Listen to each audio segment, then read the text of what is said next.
Bonjour à tous. Dans cette vidéo, on va s'intéresser à comment envoyer un mail directement à partir d'Excel, c'est-à-dire, alors moi je vais avoir une combinaison où je vais avoir Excel et Outlook. Il faut savoir que c'est possible aussi avec la suite Gmail, Google Sheets, etc. Mais les manœuvres ne sont pas du tout les mêmes. Donc pour cette partie-là, ce sera uniquement Excel relié à Outlook. On va commencer tout de suite. Donc ici, l'objectif, c'est que lorsque de mes clients a reçu sa commande, je puisse lui envoyer un mail automatiquement pour lui dire que sa commande a bien été reçue sans avoir à toujours en rédiger un.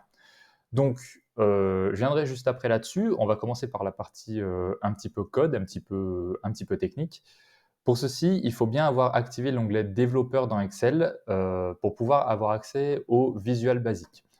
À partir de là, je vais aller dans Visual Basic et ici, j'ai mon code pour envoyer les mails qui est prêt. Donc, je vais l'expliquer un petit peu juste après, mais pour l'instant, je voudrais surtout vous montrer quelque chose à activer qui est très important, sinon le code ne s'exécutera pas. Il faut aller dans les outils ici, dans les références, et il faut cocher ici tout ce qui concerne Microsoft Outlook.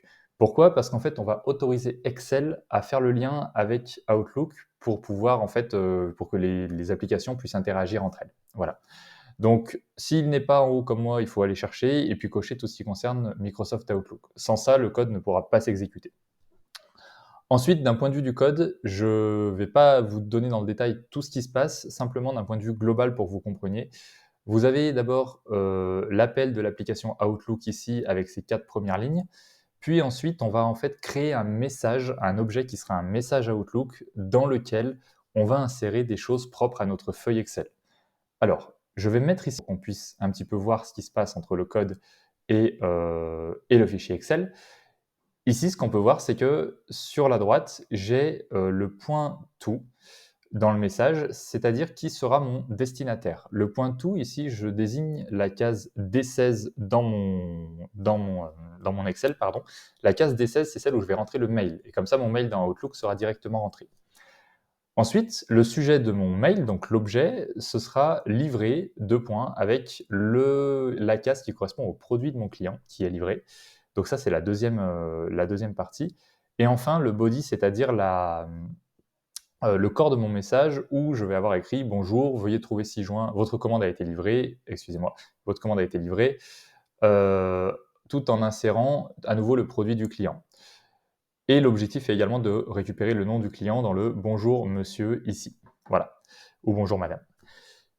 À la fin, les 3 dernières lignes ici nous servent à supprimer en fait ce qui a été rentré. Donc ça, on verra un petit peu ce qui se passe quand on exécute le code.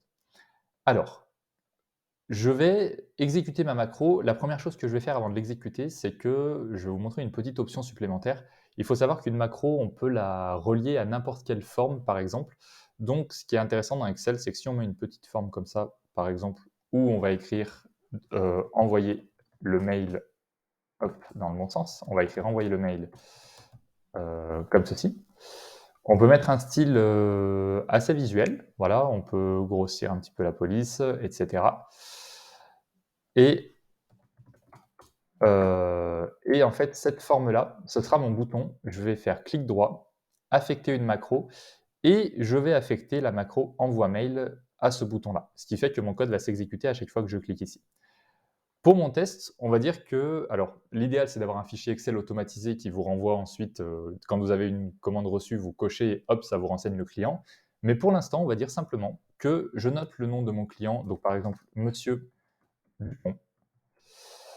Le produit à récupérer, donc par exemple, peut-être qu'il a reçu un casque de moto, si j'ai un magasin qui vend des casques de moto. Et le mail de mon client, je vais mettre par exemple dupont@gmail.com. Je vous rassure, l'adresse mail est sûrement prise, on ne va pas envoyer un mail à dupont@gmail.com. Je clique sur envoyer le mail, et là mon code s'exécute et va ouvrir Outlook automatiquement.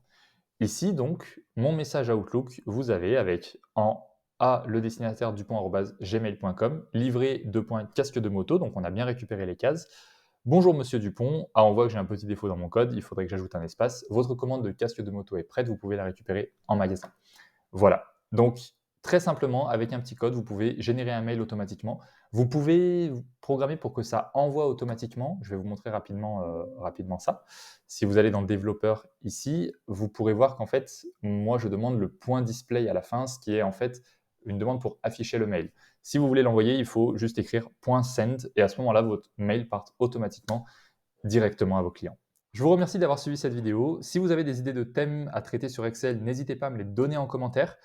Vous pouvez consulter mon livre disponible sur Amazon, Excel, pour construire les outils dont vous avez vraiment besoin. Vous avez le détail de tous ces codes-là qui s'y trouvent. Je vous souhaite une bonne journée et à bientôt.